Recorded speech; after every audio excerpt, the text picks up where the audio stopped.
नमस्कार आदरणीय श्रोता, स्वागत छ नागरिक सवालमा। म नारायण अवस्थी, प्रविधिमा मलाई साथ दिँदै हुनुहुन्छ राजेशजी र रामकुमारजीले।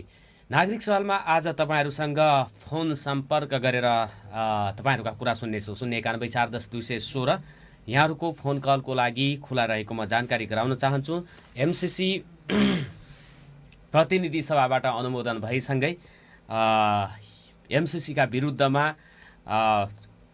धेरै व्यक्तिहरूले आफ्नो अभिव्यक्ति दिनुभएको थियो। केहीले पार्टी परित्याग गर्ने घोषणा गरेका थिए भने एमसिसी पारित भइसकेपछि पार्टी परित्याग गरेका कुराहरू पनि फेसबुक सामाजिक सञ्जालमा आएका छन्। पार्टी छोड्छु भनेका धेरै व्यक्तिलाई मैले सम्पर्क गर्दाखेरि उहाँहरूको अहिले टेलिफोन उठेन, तर एकजना हुनुहुन्छ, म उहाँलाई टेलिफोन सम्पर्कमा जोडिहालौँ र त्यसपछि तपाईँहरूका टेलिफोन कल लिनेछु। 091-410-216 फोन कल गर्नको लागि म अनुरोध गर्न चाहन्छु। एमसिसी पारित गरिसकेपछि व्याख्यात्मक टिप्पणी सहित प्रतिनिधि सभाबाट ध्वनिमतका साथ एमसिसी परियोजना पारित भएको छ र अबका 5 वर्षभित्र यो प्रसारण लाइन, अन्तर्देशीय प्रसारण लाइन र सडक निर्माणमा काया पलट हुने एमसिसी पक्षधर नेताहरूले बताएका छन्। हामीसँग कुराकानी गर्नको लागि जोडिनु भएको छ नेकपा माओवादीका नेता, स्थानीय नेता हुनुहुन्छ, वडा नम्बर 3 धनगढी उपमहानगरपालिका निराजन विष्ट जोडिनु भएको छ। निराजनजी, स्वागत छ यहाँलाई नागरिक सवालमा। नमस्कार। धन्यवाद। यहाँले चाहिँ अब यो एमसिसीको विरोध गरिराख्नु भएको थियो। नेकपा माओवादीको वडा नम्बर 3 को इन्चार्जको जिम्मेवारी तपाईँलाई पार्टीले दिएको हामीलाई थाहा छ। अनि यो एमसिसी पारित हुने बित्तिकै तपाईँले सामाजिक सञ्जाल फेसबुकमा अबदेखि माओवादी केन्द्रमा नरहेको भनेर चाहिँ सार्वजनिक गर्नुभएको थियो छ। अब यो कुरा तपाईँले आवेशमा आएर चाहिँ लेख्नु भएको हो कि साँच्चीकै अन्तर्मनबाट एमसिसी ठिक छैन भन्ने लागेर तपाईँले चाहिँ नि पार्टीबाट अलग भएर स्वतन्त्र जीवन निर्वाह गर्ने चाहिँ विचार गर्नुभएको हो? अब धेरै लामो समयदेखि बहस चल्दै आएको थियो नेपालको संसददेखि लिएर राजनीति क्षेत्रमा होइन। अब यो हामीलाई पनि यो थाहा भएको कुरो हो। यो लामो समयदेखि यो पछिका जो 8वटा सरकार बने, त्यो सरकारले अगाडि बढाएको थियो यो विषयमा। तर नेपालको हितमा चाहिँ धेरै कुराहरू चाहिँ यसमा अवश्य पनि राम्रो थिएन। जस्तै सैन्य रणनीतिहरू छ, जो महालेखा परीक्षणका कुराहरू छ, जो उसले अनुदान गरेको ठाउँहरूमा चाहिँ उसकै स्वामित्व हुने कुराहरू छ। यो चाहिँ एउटा नेपालको अखण्डमाथि, स्वाभिमानमाथि एउटा हात आउने कुरा भयो हुनाले यो एकदम नेपालको हितमा नभएर यो राष्ट्रघाती कदम भयो हुनाले मैले यो निर्णय यो एमसिसीको विरोध गरिरहेको छु विगतदेखि नै। जस्तै हामी भारतीय सङ्गठनमा लाग्यो, पार्टीको एउटा कार्यकर्ता भयो हुनाले हामी सडक सङ्घर्षमा पनि उठ्यौँ है, जनतामाझमा पनि कुरा गऱ्यौँ। यो राष्ट्रघाती सन्धि छ, यसलाई चाहिँ हामीले कुनै हालमा पनि यसको पक्षमा लाग्नु हुन्छ, यसलाई चाहिँ नेपालमा हितमा छैन, यसलाई चाहिँ हामीले फेरि अमेरिकालाई नै फिर्ता पठाउनुपर्छ भन्नेमा मैले चाहिँ पहिलेदेखि उठाउँदै कुरा हो। तर यो विषयमा चाहिँ मैले किन पार्टी छोडेँ भन्ने कुरामा चाहिँ हाम्रो पार्टीमा पनि यही पुरानै जो संसदीय दलमा राजनीति गरिरहेका दलसँग नै मिसिन गएपछि यो नेकपा माओवादी केन्द्रको पनि अब खासै नयाँ उपलब्धि, खासै जनतामा यसको लागि केही काम गर्ला जस्तो लागेन। त्यस हिसाबले एउटा कार्यकर्ता नाताले मलाई पनि एउटा क्रान्तिकारी पार्टी भएको कार्यकर्ता भएर जन्मेको पार्टीमा लागेर अहिलेसम्म त्यही संसदीय फोरीमा पार्टी प्रवेश गरिसकेपछि मलाई पनि यो पार्टीमा बस्नु उचित लागेन। मैले त्यो हिसाबले पार्टीबाट राजनीतिमा दिएँ।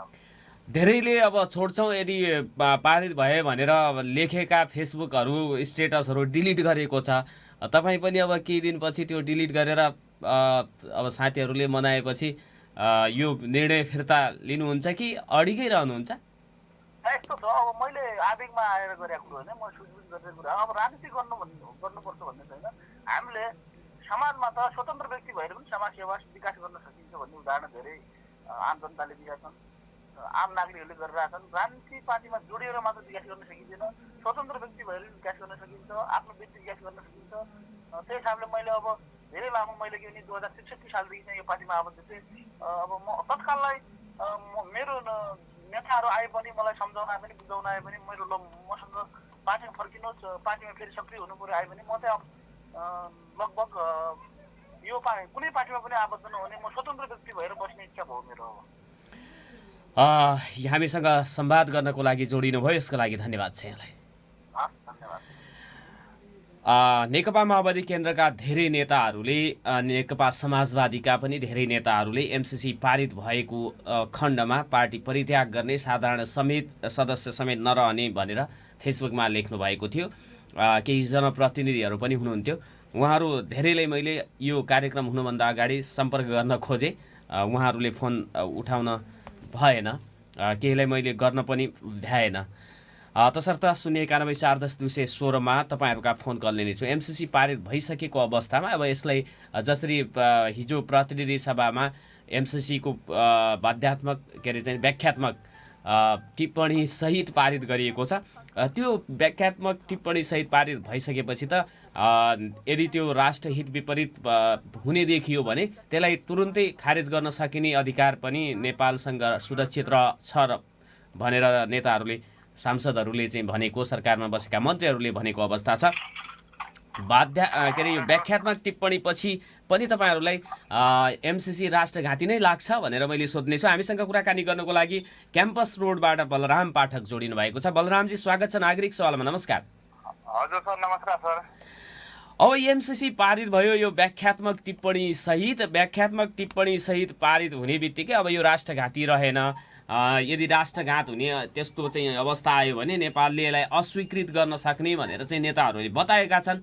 के लाग्छ तपाईँलाई, एमसिसी अब व्याख्यात्मक टिप्पणी सहित पारित भएकोमा खुसी हुनुहुन्छ अथवा यो चाहिँ बेठिक छ भन्ने पहिलाकै अडानमा हुनुहुन्छ? यहाँ हामी सम्पूर्ण नेपाली जनताहरू यो एमसिसी जो नेपालमा लागू भएको छ त्यसका हामी विरुद्धमा हामी सबै नेपाली दुखित छौँ सर, होइन? हामी नेपाली जनता सबै दुखित छौँ। हिजो 52को जनआन्दोलनबाट, 52को हजुरको क्रान्तिबाट ल्याएको लोकतान्त्रिक गणतन्त्र, नेपालमा ल्याएको लोकतान्त्रिक गणतन्त्रको बाट बनेको संविधानलाई लत्याएर आज अमेरिकी साम्राज्यवादीहरूको कानुनलाई नेपालमा लागू भइराखेको छ। त्यस कानुनलाई यी शोषक साम्राज्यवादी नेताहरूले त्यस कानुनलाई नेपालमा ल्याइराखेका छन्। त्यसका हामी सम्पूर्ण नेपालीहरू त्यस विरुद्धमा खडा भइराखेका छौँ। त्यसको हामी भर्सना गर्छौँ सर। त्यसलाई हामी मान्य गर्दैनौँ। विदेशी दलालहरूको, विदेशी कानुनहरूलाई हामी नेपालमा मान्य गर्दैनौँ सर। भनेपछि यो बेठिक गर्यो भन्ने तपाईँलाई लाग्छ? त्यो बेठिक छ सर, एकदम बेठिक छ। हामी हिजो 17,000 शहीदको रगतबाट बनेको संविधानलाई, 17,000को शहीदको रगतबाट बनेको संविधानलाई लत्याएर नेपाली मातृभूमि आमाको छातीमाथि विदेशीको कानुन लागू गर्ने, विदेशीका पाइलाहरू नेपाली आमाको छातीमाथि, हाम्रो राष्ट्र भूमिमाथि वैदेशिक हस्तक्षेप गरेर हामी त्यो कानुनलाई कतै मान्नेवाला छैनौँ। मान्ने थियो भनेपछि आज नेपाली जनताहरूले मेचीदेखि महाकाली, पहाडदेखि तराईसम्म किन आज देशमा आन्दोलन भइरहेको छ? हिजो पनि जनक्रान्तिका लागि सहन नसकेका व्यक्तिहरूले क्रान्ति गरेर ल्याएको संविधानलाई आज त्याचुत पारेर त्यो संविधानभन्दा माथि, नेपालको संविधानभन्दा हाम्रो टाउकोमा टेकेर, हाम्रो संविधानको, हाम्रो जनताको, नेपाली जनता 3 करोड नेपाली जनताको टाउकोमा टेकेर आज त्यो संविधानलाई विदेशी संविधान नेपालमा, विदेशी कानुनहरू नेपालमा ल्याइन्छ भनेपछि आज म भन्छु संसदमा बसेका सांसदहरू के तपाईँहरू हिजो प्रचण्डजीले नै जनक्रान्ति सुरु गरेका हुन्। जनक्रान्तिहरू सुरु गरेर नेपालमा लोकतान्त्रिक गणतन्त्र ल्याउने 62-63 जनआन्दोलनबाट नेपालमा लोकतान्त्रिक गणतन्त्र आएको बनेको संविधानबाट, जनताको संविधान, आज त्यसलाई त्यसरी अवहेलना गरेर जब त्यो आउनै नै थियो भने विदेशीको कानुन नेपालमा लागू हुन्थ्यो भनेपछि किन देशमा राष्ट्रतन्त्र, समाजवाद, लोकतान्त्रिक गणतन्त्र किन ल्याएको हो? यो विदेशी कानुन भन्दा पनि अगर ल्याउने नै हो भनेपछि रातारात देश सैनिक शासन परिचालन गरेर नेपाली जनता राजा ल देश बचाऊ भन्ने राजाको कोल्टोमा देश फाल्न, बरु राजालाई देश फाल्न, राजाको कोल्टोमा देश फाल्न नेपाली जनताहरू खुसी छन्। तर विदेशी कानुन नेपालमा लादेर विदेशीको उसमा हस्तक्षेपमा रहेर नेपाली जनताहरू खुसी हुनेवाला छैनन्। धन्यवाद बलरामजी। अर्को टेलिफोन कल आइराखेको छ, उहाँकोलाई म इन्टरटेन गरिहालौँ। नागरिक सवालमा अर्को टेलिफोन कल आएको छ। यदि उहाँ मेरो आफन्त पर्नु भएन भने म उहाँसँग कुराकानी गर्नेछु। नमस्कार, को बोल्दै हुनुहुन्छ? नारायणजी नमस्कार, मलाई फोन गर्नु भएको छ, म भरत गौडा। ए, तपाईँको टेलिफोन उठेर मैले तपाईँसँगै सम्पर्क गर्न खोजेको थिएँ। म कार्यक्रममा छु नागरिक सवालमा। यहाँलाई स्वागत छ, नमस्कार छ। यहाँले चाहिँ अब एमसिसी पारित गरिसकेपछि मैले माओवादी केन्द्र परित्याग गरेँ भनेर फेसबुकमा लेख्नु भएको थियो। त्यो साँच्चीकै लेख्नु भएको हो कि यसो आवेगमा आएर चाहिँ रिस थाम्न नसकेर फेसबुकमा चाहिँ लेख्नु भएको हो भनेर सोधेँ। म आवेगमा उत्तेजनामा निर्णय गर्ने मान्छे होइन नारायणजी। मेरो राजनीतिक जीवन भनेको माओवादीबाट सुरुवात हो। म कक्षा 8मा पढ्दा पढ्दै सानो उमेरमा 15 वर्षको उमेरमा म भूमिगत भएको मान्छे हुँ र आजका 18 वर्षको लामो उतार चढाव राजनीतिक उतार चढावसँगै राष्ट्र र राष्ट्रियताको पक्षमा हामी कहिले कुठाराघात गर्ने छैनौँ भन्ने त्यति बेलाको माओवादी पार्टीको जुन ध्येय थियो, त्योभन्दा अलि बाहिर गएर चिप्लिएर यो एमसिसीको पक्षमा विपक्षमा ढुङ्गा मुढा हान्न लगाएर आन्दोलन गर्न लगाएर अहिले चाहिँ एमसिसीको पक्षमा उहाँहरूले मतदान गर्नुभयो र पक्षमा उभिनुभयो। त्यसैले मैले मेरो 18 वर्षको राजनीतिक जीवन माओवादी आन्दोलनको राजनीतिक जीवनलाई त्यही पूर्ण विधान रोक्दै मैले नयाँ यात्रा सुरु गरेको छु। यो सत्य कुरा हो र मैले नेकपा एमालेका उपाध्यक्ष सुरेन्द्र पाण्डे कमरेडबाट टिकाकरण गरेर मैले नेकपा एमालेमा समाहित भएको छु। एमसिसीमा राष्ट्रघात छ भन्ने लागेर यहाँले चाहिँ पार्टी परित्याग गर्नुभएको हो। जहाँ तपाईँ युद्धमा होमिनु भएको थियो, रगत पसिना बगाएको पार्टीलाई चटक्क छोडिदिनु पर्ने स्थिति एमसिसीका कारण आएको हो, अरू कारण होइन? त्यसो त्यो राजनीतिभित्र धेरै कारणहरू हुन्छन्, त्यो स्वाभाविकै हो। तर प्रमुख कारण, तत्कालीन प्रमुख कारण चाहिँ उहाँहरूले नै हो एमसिसी राष्ट्रघाती भनेर हामीलाई स्कुलिङ गरेको। अमेरिकन सेना आएर यहाँ छातीमा बुट ठोक्छ भन्ने उहाँहरू होइन भने अहिलेको जमानामा यो के अरे अहिलेको यो संसार ग्लोबलाइजेसनको अवस्थामा पनि मान्छेलाई भ्रमित कहिलेसम्म पारिराख्ने, कहिलेसम्म द्वैत चरित्र देखाइराख्ने। त्यसैले म एउटा सचेत नागरिक पनि हुँ। त्यसैले मैले आत्मसम्मान सहितको मैले आफ्नो निर्णय गरेँ। यसमा मलाई गौरव छ, कुनै पछुतो छैन।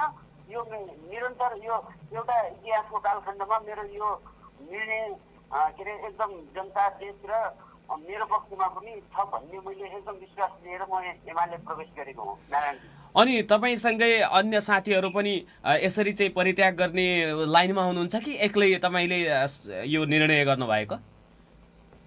अब धेरै साथीहरू हुनुहुन्छ, आजहरू पनि गर्दै हुनुहुन्छ। अब यो क्रम त जारी रहन्छ नि। त्यति हामीले यो विषयमा साथीहरूलाई स्पष्ट पार्न सक्यौँ।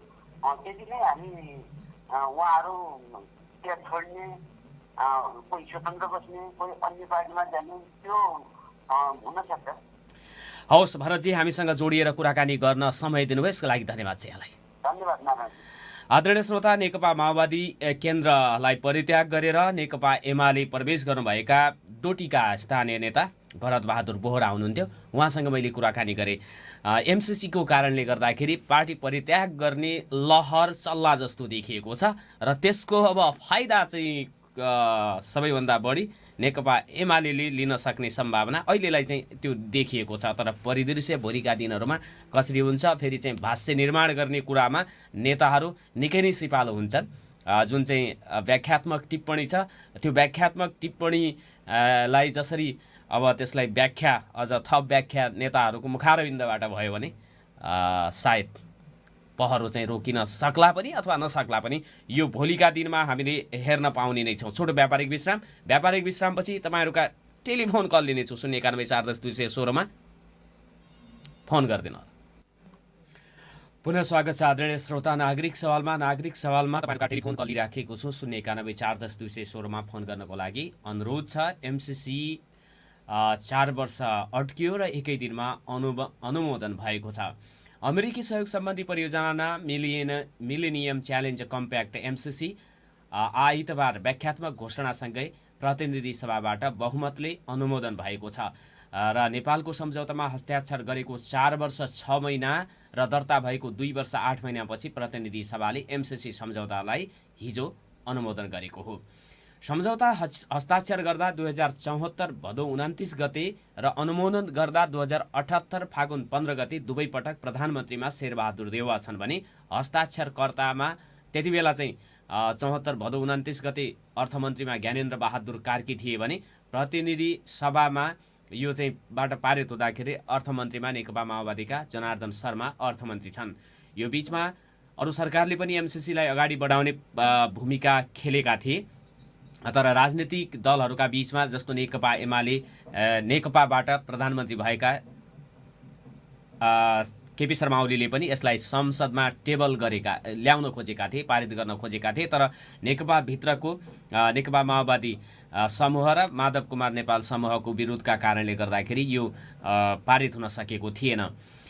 र अहिले पनि एमसिसी सम्झौता त्यत्तिकै पारित भएको छैन। यो बीचमा राजनीतिक रस्साकसी निकै नै धेरै भएको छ।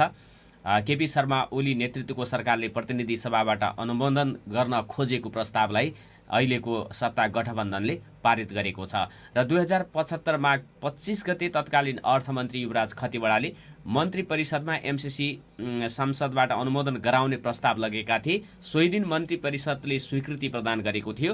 मन्त्री परिषदको निर्णयपछि तत्कालीन अर्थमन्त्री युवराज खतिवड़ाले 2076 असार 30 गते प्रतिनिधि सभामा यो सम्झौता दर्ता गरेका थिए। यसरी संसद पुगेर 4 वर्षमा एमसिसी सम्झौता प्रतिनिधि सभामा अड्कियो, तर यसको कार्यकाल भने 5 वर्ष हुने भन्ने थियो। अबको 1 वर्षमा यदि त्यति बेलै पारित गरिएको भए, जति बेला यो संसदमा आयो अथवा जति बेला यो हस्ताक्षर गरियो त्यति बेलै फटाफट यसलाई पारित गरिएको भएपछि अबको 1 वर्षभित्र एमसिसीबाट बन्ने प्रसारण लाइन र सडक सञ्जालको विस्तारको काम सकिने थियो, तर ढिलो गरिकन गरिएको छ। अनि यो सम्झौता गर्दाखेरि टेबल गर्दाखेरिको परिदृश्य पनि बडो गजबको देखिएको छ। सरकारले फेरि चाहिँ यही फागुन 8 गते प्रतिनिधि सभामा एमसिसी छलफलका लागि टेबल गरेको थियो। सम्झौता भएको 4 वर्षपछि छलफलका लागि टेबल हुँदासम्म एमसिसीमा निकै नै फरकका परिदृश्यहरू देखिए। एमसिसी टेबल गर्दाखेरि अर्थमन्त्री शर्मा प्रतिनिधि सभामा उपस्थित थिएनन् र उनी अनुपस्थित भएको कारणले गर्दाखेरि सूचना तथा प्रविधि मन्त्री ज्ञानेन्द्र बहादुर कार्कीले यसलाई संसदमा अनुमोदन गरियोस् भनेर टेबल गरेका थिए सट्टा गठबन्धनका तर्फबाट। तर पारित गराउँदाखेरि स्वयं अर्थमन्त्री जनार्दन शर्मा पनि उपस्थित भएर यसलाई पारित गरे। संसदमा टेबल गर्न सहमत भएका नेकपा माओवादी केन्द्र र नेकपा एकीकृत समाजवादी पार्टी टेबल गरेर मात्रै रहन चाहन्थ्यो, तर सरकारको नेतृत्वकर्ता दल नेपाली काङ्ग्रेस र प्रधानमन्त्री शेरबहादुर देउवा 12 गतेलाई राखिएको प्रतिनिधि सभाबाटै एमसिसीलाई अनुमोदन गर्न चाहन्थे। प्रमुख सत्ता घटकहरूका बीचमा सहमति नजुटेपछि 12 गतेको बैठकलाई स्थगित गरेका थिए प्रधानमन्त्रीले। योभन्दा अगाडि सभामुख अग्निप्रसाद सापकोटाले पनि कुनै पनि हालतमा संसदमा यो टेबल नगर्ने बताएका थिए, तर त्यसपछि उनको पद नै जोखिममा धरापमा परिसकेपछि यसलाई उनले टेबल गर्न दिए। त्यसपछि यसलाई प्रक्रियामा लैजान सहमत भए र माओवादी केन्द्र र समाजवादी नेकपा समाजवादीले पनि यसलाई चाहिँ रोक्ने टेबल मात्रै गरेर यसलाई यतिकै चाहिँ यथास्थितिमै छोड्ने मनसाय बनाएका थिए। तर नेपाली काङ्ग्रेसका सभापति प्रधानमन्त्री शेरबहादुर देउवा र नेकपा एमालेका अध्यक्ष पूर्व प्रधानमन्त्री केपी शर्मा ओलीका बीचमा नयाँ सत्ता गठबन्धन बन्ने र पुरानो सत्ता समीकरण फत्किने, सभामुखको पद पनि जाने र 14 जना नेकपा समाजवादीका सांसदहरूको पद पनि धरापमा पर्ने स्थिति आइलाग्दाखेरि एमसिसीबाट देखिएको राष्ट्रघात एकाएक विलोप भएर उहाँहरूले यसलाई चाहिँ व्याख्यात्मक टिप्पणी सहित पारित गर्न सहकार्य गरेको देखिन्छ। यी परिदृश्यहरूले महाकाली सम्झौताको पनि झल्को दिएको छ। त्यति बेला यदि महाकाली सम्झौता अथवा सन्धि हुँदा ताकाको जसले त्यो दृश्यलाई आफ्नै आँखा अगाडि अथवा टेलिभिजनमै पनि हेर्न र सुन्न भएका थिए, उहाँहरूले यो एमसिसी पारित गर्दाको अवस्था र त्यति बेलाको अवस्थालाई तुलना गर्दाखेरि लगभग उस्तै स्थिति चाहिँ देखा परेको चाहिँ देख्न सकिन्छ। 091-410-216 मा तपाईँहरूका टेलिफोन कल लिइराखेको छु। आदरणीय श्रोता, नागरिक सवालमा र म आजको कार्यक्रमको अवधिभर नै तपाईँहरूका टेलिफोन कल लिनेछौँ, तर हाम्रो व्यापारिक विश्रामको दोस्रो विश्रामको समय भएको छ। उक्त विश्रामपछि 091 410 216 फोन गर्नको लागि यहाँहरूलाई अनुरोध छ। पुनः स्वागत छ आदरणीय श्रोता नागरिक सवालमा 091 410 216 मा तपाईँका फोन कल लिइराखेको छु। फोन गर्नको लागि अनुरोध छ र एमसिसी पारित भएसँगै एमसिसीमा व्याख्यात्मक जुन टिप्पणी गरिएको छ, व्याख्यात्मक घोषणासँगै त्यसमा घातक बुँदाहरू अथवा प्रावधानहरू रहेका थिए भन्ने कुरा स्वतः प्रमाणित भएको छ भनेर पनि भन्न थालिएको छ। राजनीतिक अथवा कूटनीतिक क्षेत्रका जानकारहरूले यदि व्याख्यात्मक टिप्पणी नै गर्नुको पछाडिको कारण त्यसमा त्यस्ता प्रावधानहरू रहेका छन् जुन राष्ट्रहित विपरीत रहेका छन्, त्यसैले बाध्यात्मक अथवा व्याख्यात्मक टिप्पणी गर्नु पर्यो भनेर पनि भनेका छन्। एमसिसीका महत्त्वपूर्ण घटनाक्रमबारे म यहाँहरूलाई जानकारी गराउनेछु। 091 410 216 मा तपाईँहरूका फोन कलको पनि मैले अपेक्षा गरेको छु। नागरिक सवालमा यहाँहरूले जुनसुकै ठाउँबाट फोन कल गर्न सक्नुहुनेछ र एमसिसीका विषयमा आफ्नो धारणा राख्न सक्नुहुनेछ। पारित भइसकेपछि 5 वर्षभित्र सबै काम गरिसकाउने सिद्ध्याउने भनेर नेताहरूले भनेका छन्। 5 वर्षभित्र प्रसारण लाइन, अन्तर्देशीय प्रसारण लाइन, त्यसपछि सडक सञ्जालको स्तरोन्नति, दुईटा ठुला पूर्वाधारका योजनाहरू सम्पन्न भएपछि यसै गरी एमसिसी जस्तै अन्य राष्ट्रहरूबाट पनि सहयोग लिएर नेपालको विकास गर्ने भन्ने कुराहरू नेताहरूले भनिराखेको अवस्था छ। जस्तो यो एमसिसीका महत्त्वपूर्ण घटनाक्रमबारे म यहाँहरूलाई जानकारी गराउन चाहन्छु। सम्वत 2066 मा माधव कुमार नेपाल प्रधानमन्त्री र सुरेन्द्र पाण्डे अर्थमन्त्री रहेको सरकारबाट एमसिसीमा आबद्ध हुने रुचि जाहेर गरिएको थियो भनेर चाहिँ आएका छन् समाचारहरू।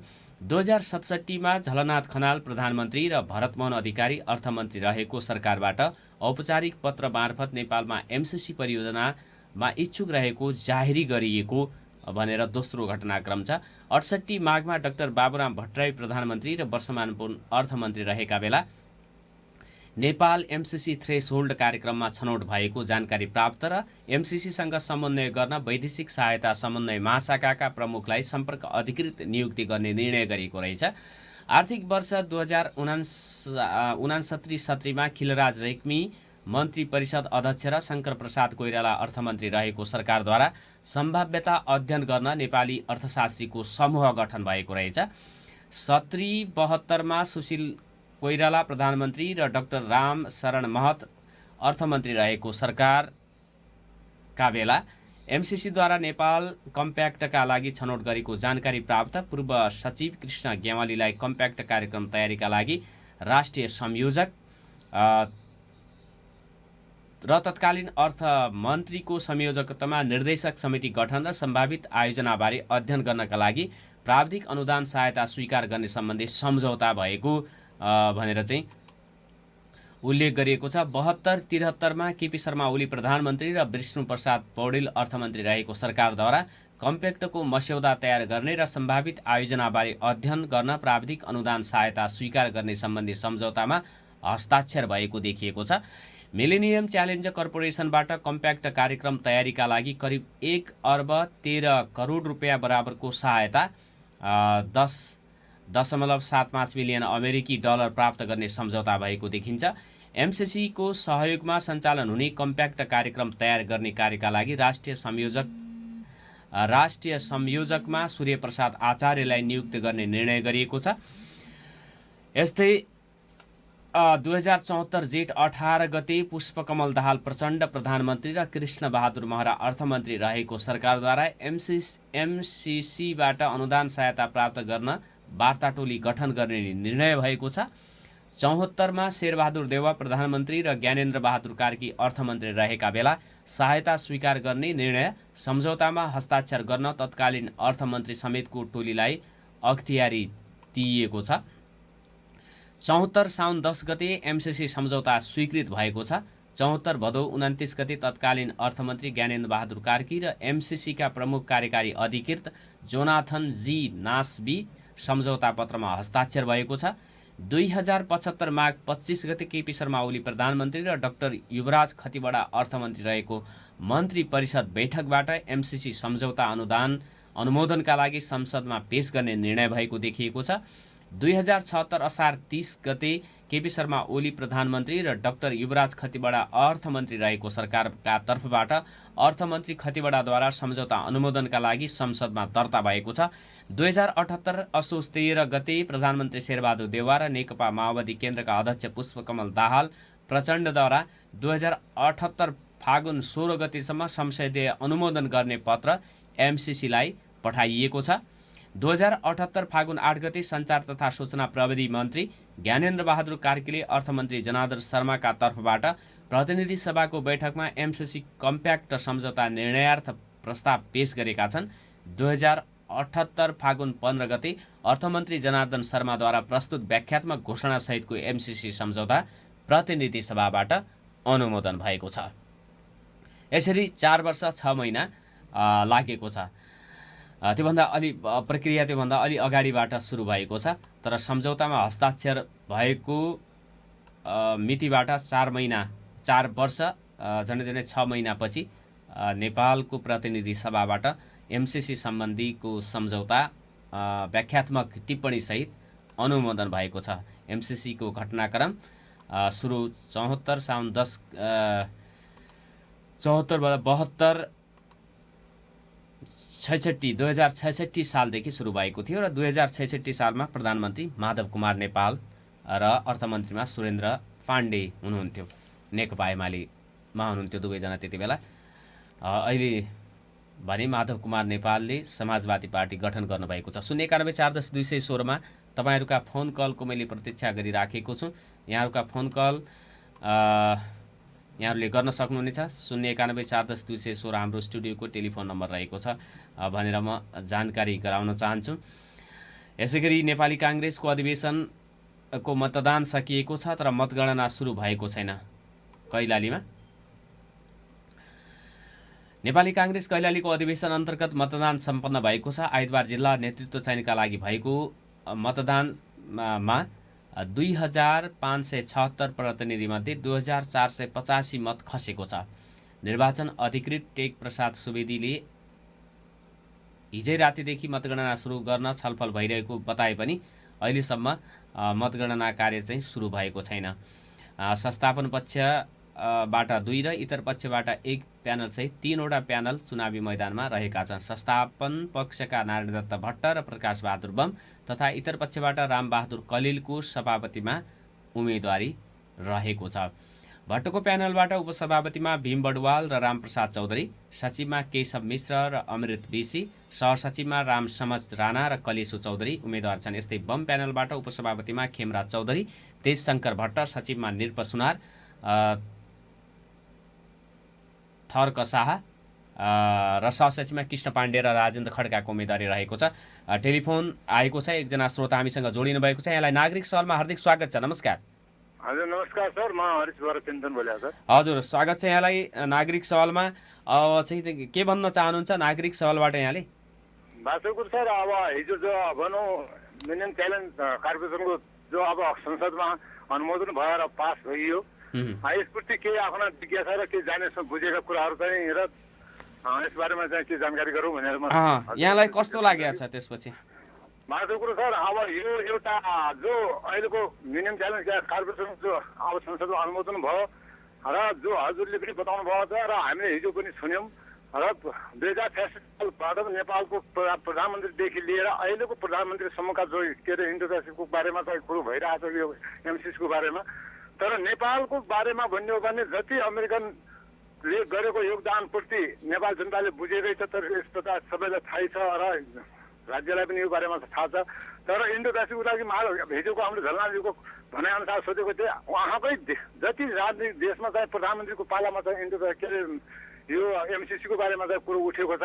उहाँले आफ्नो एउटा कार्यकर्तालाई आफ्नो एउटा जनतालाई चाहिँ यसबारेमा चाहिँ कुनै किसिमको चाहिँ अहिलेसम्मको सल्लाह र सुझाव नदिएर आज त्यही एमसिसीको बारेमा चाहिँ त्यत्रो देशमा चाहिँ आन्दोलन उठेर हरेक किसिमको भनौँ जनताले पाइरहेको दुःखहरू तिनीहरूले कुनै जनता आफ्नो कार्यकर्ता अथवा देशको जनता अथवा आफ्नो संसदमा त्यो कुनै कुरो नै उठाउन नसकेको र त्यतिखेर पनि अहिले हाम्रो झलनाथ खनालजीले हिजो भन्दै हुन्थ्यो अहिलेसम्मका भएका सम्झौता पनि संसदमा पेश हुनुपर्छ र गरेका चिठी आदान प्रदान पनि संसदमा पेश हुनुपर्छ भनेर उहाँले त्यो कुरा उठाउँदै हुनुहुन्थ्यो भने तर उहाँ त्यो बारेमा चाहिँ अहिले त्यति कुरोलाई आफ्नो जनता कार्यकर्तालाई चाहिँ बुझाउन नसकेर एउटा चाहिँ संसदमा त्यो किसिमको शब्द चाहिँ उहाँले युज गर्नुपर्ने र अनि जनतामा चाहिँ रोडमा उतारेर त्यसको एउटा चाहिँ हङ्गामा मचाउनु पर्ने वास्तविक कुरो चाहिँ यो कुरो छ जो अब त्यो के अरे अमेरिकन सैन्य पूर्वी नेपालमा प्रवेश हुँदैछ इन्डो पेसिफिकमा काम हुँदैछ भनेर जो कुरा भइरहेछ त्यसको बारेमा चाहिँ नेपाली अहिलेको यो संसदले के किसिमको चाहिँ त्यो अनुमोदन गरेको छ त्यो वास्तविक हो कि होइन त्यसको बुदाहरू खारिज भएको भएन र त्यो जनतालाई चाहिँ सूचित गराउनु पर्ने अहिलेको सरकारले पनि गराउनु पर्यो र अहिले संसदमा भएका दलहरूले पनि यो बारेमा चाहिँ जनतालाई चाहिँ यथाशीघ्र जानकारी गराउनु पर्यो भन्ने मेरो विचार हो सर। पहिला एकदमै राष्ट्रघाती हो भन्नुहुन्थ्यो, अब चाहिँ के भन्नुहुन्छ? राष्ट्रघातीको बारेमा चाहिँ वास्तविक कुरो यो राष्ट्रघातीकै कुरोको लागि चाहिँ बिचमा चाहिँ उठेका कुराहरू छन् तर जब यो परिमार्जन भयो जो केही शब्दहरू परिमार्जन भएर चाहिँ नेपालको लागि एउटा भनौँ विकासका प्रोग्रामको लागि यो भनौँ एमसिसी आएको छ भनेर जनतालाई यिनीहरूले जानकारी गराएको छ भित्री कुरोहरू हामीलाई एकिन कुरोहरू पनि थाहा नभएको कारणले गर्दाखेरिमा अब जो यो यिनीहरूको जो इन्डो पेसिफिक भन्ने यहाँ कुनै शब्दै छैन सैन्य रणनीति नेपालमा प्रवेश हुँदैन र यसको बारेमा हामीले एकदम यसका बुढाहरूलाई खारिज गरिसकेका छौँ। यो जनतालाई हामी सूचित गराउँछौँ। यो संसदमा हामीले एक किसिमको कुरालाई चाहिँ हामीले काटिसकेको छौँ भनेर जो अहिले जानकारी गराएको छ अथवा यदि नेपालको विकासको पूर्वाधारको लागि यो किसिममा आएको हो 5 वर्षको अन्तरकालमा यो विकास हुँदैछ देशको लागि किसिमका भनौँ विद्युत के अरे प्रसारण लाइनहरू भए अथवा बाटाघाटा रोडहरू अथवा शिक्षा जुन ठाउँमा योगदान दिएको छ त्यो वास्तविक कुरोलाई ठिक छ र विदेशी जो उहाँका भनौँ कामदारहरू उहाँ नेपालले त्यसको कामै नपाउने देशमा चाहिँ कुनै किसिमको चाहिँ यहाँका जनताहरूले त्यसको बारेमा चाहिँ अनुभूति गर्न नपाउने त्यसको त्यो पैसाबाट चाहिँ नेपाल सरकारको संविधानको धाराअनुसार त्यो कुनै पनि त्यसको लेखा परीक्षण गर्न नपाउने सरकारको अधीनमा रहन नरहने अवस्था सिर्जना भएको थियो। त्यो वास्तवमा केही कटअप भएको कुराहरू सुनेका कारणले गर्दाखेरिमा यो कुरालाई चाहिँ के मनन गरिएको छ वास्तविक इन्डो पेसिफिक भनेको जो रणनीतिको बारेमा चाहिँ कुरो भइरहेको छ त्यो कुरोलाई चाहिँ नेपाली जनताले मान्ने छैन नेपाली आमाले मान्ने छैन र इन्डो पेसिफिकको कुरोलाई चाहिँ र एमसिसीको बारेमा चाहिँ जो कुरो गरेर देशमा आउने योजनाहरू छन् त्यो योजनालाई नेपाल सरकारको महत्त्व हुनुपर्छ नेपालको संविधानको महत्त्व हुनुपर्छ र नेपाली जनताले त्यो भित्रको गर्ने आइपरेका कामका योजनाहरूमा चाहिँ नेपाली जनताले काम पाउनुपर्ने हुन्छ र यदि त्यो सरकारले त्यो बारेमा चाहिँ सचेत जनतालाई सूचित गरायो त्यो चाहिँ एकदम ठिक छ। यदि त्यो हुँदैन नेपाली आमामाथिको चाहिँ एउटा वज्रपात हो र नेपाली जनतालाई धोका हो भने त्यो जनताले सहने छैन उही वास्तविक तुलसीहरूको एकदम आँधीबेरी आउँछ फेरि देशमा चाहिँ आगो फुट्दो हुन्छ जस्तो मलाई लाग्छ। हवस्, यो विचारको लागि हामीसँग जोडिनु भयो यसको लागि म हार्दिक धन्यवाद दिन चाहन्छु यहाँलाई। Thank you sir. Harish Bohra चिन्तन हुनुहुन्थ्यो धनगढी उपमहानगरपालिका वडा नम्बर 13 कैलाली गाउँबाट हामीसँग जोडिनु भएको थियो र यो सँगै हामी कार्यक्रमको उत्तरार्धमा आइपुगेका छौँ। एमसिसी पारित भएको छ र व्याख्यात्मक टिप्पणीसहित प्रतिनिधि सभाले हिजो मात्रै त्यसलाई अनुमोदन गरेको छ। अबको 4 वर्षभित्र एमसिसी मार्फत सम्पन्न हुने विद्युत प्रसारण लाइन र सडक निर्माणको काम सकियोस् र देशलाई लाभ होस् भन्ने कामना हामी सबैले गर्नुपर्ने हुन्छ। अर्को टेलिफोन कल आएको छ। अन्तिम कलरको रुममा म उहाँसँग कुराकानी गर्नेछु। उहाँले टेलिफोन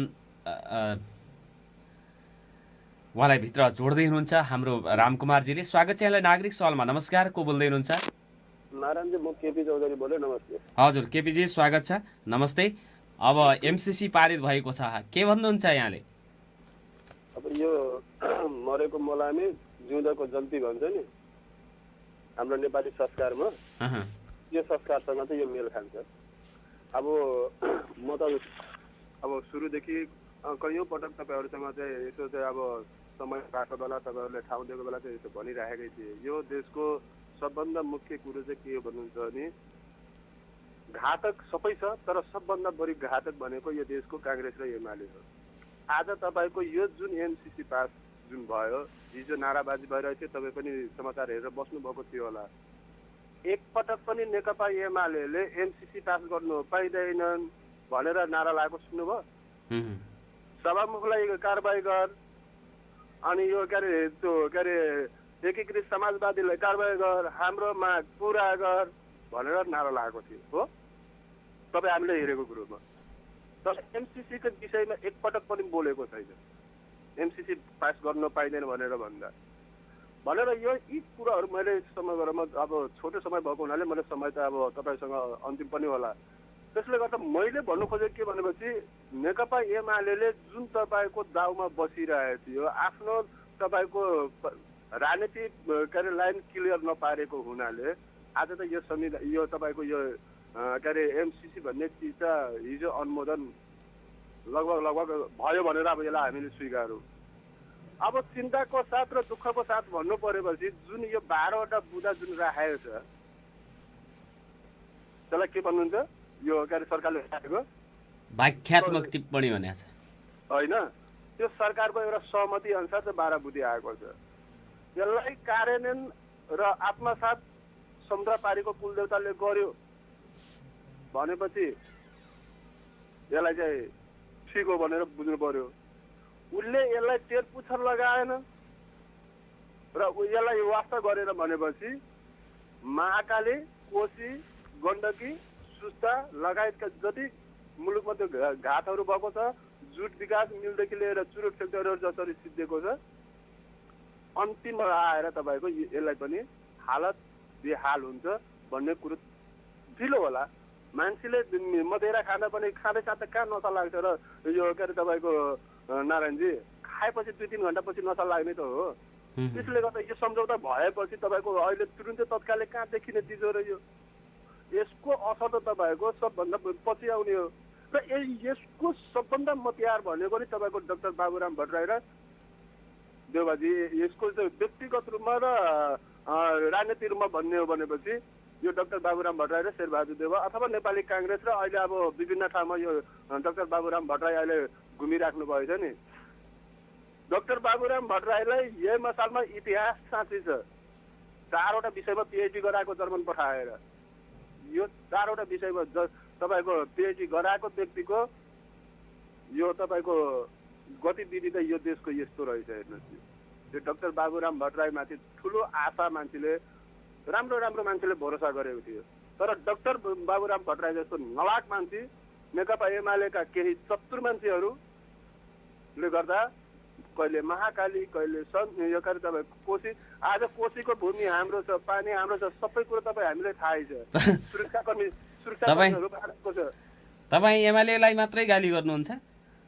मैले एमालेलाई गाली गरेको होइन। एमालेसँग मेरो व्यक्तिगत लिनु दिनु केही पनि छैन। हेर्नुहोस्, सरी यसमा चाहिँ त्यसरी नभन्नु होला। तर अहिलेसम्मको प्रवृत्ति हेरेको कि हिजो त नारा जुलुस त गरेको थियो नि त। उहाँले त एमसिसी रोक्नुपर्छ भनेर एकचोटि बोल्नु पर्दैन? भन्नुहोस् त, एकचोटि पनि बोलेको छैन नि। एमालेसँग मेरो व्यक्तिगत लिनु दिनु केही छैन। यो राजनीतिक कुरो मात्रै गर्दैछु है मैले। यसलाई अन्यथा चाहिँ लिनु हुँदैन। त्यो पनि एमालेको सबै मान्छे होइन, फेरि एमालेको केही व्यक्ति चतुर व्यक्तिहरूले गर्दा यो मुलुकलाई धराममा पारेको हो। त्यसले गर्दा यो के भन्नुहुन्छ भने यसको सबभन्दा ठुलो क्यान्सर रोग भनेको काङ्ग्रेस हो, त्यो पछिको मतियार भनेको एमाले हो।